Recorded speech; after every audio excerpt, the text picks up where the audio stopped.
I'm hungry.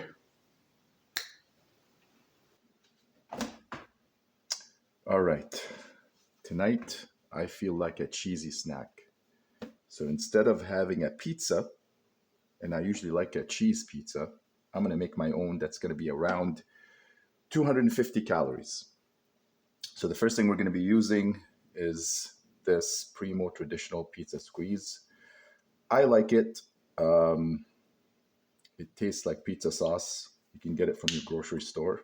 So what we're going to do is we're going to put a little bit on a pita bread. Okay. And we're going to use halloum again. The reason why I like halloum is not only because it tastes really good, but because it doesn't have a lot of fat. It's a mixture of cow cheese and sheep cheese. So we're going to put that in here. And we're going to open a new one. And this is what it looks like. If you need to get it from the grocery store, usually it's available in the big stores. You can get it online. Or if you want to go to a Middle Eastern shop, usually they'll have them. Just make sure that it's a Middle Eastern one. They usually have more flavor. So we're going to take a little bit of that, put that in there. All right. It's that simple, very simple, and it's very tasty. So what we're going to do is we're going to do this.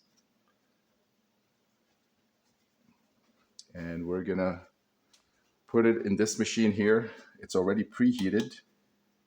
And put it in. And give it about 5 minutes. I like to put this on top just to make sure that it's heated properly.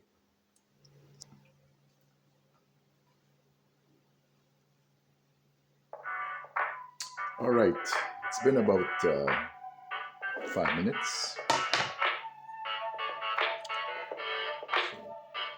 So take this out, take this off, cut this in half if you want. And voila. Bon appetit.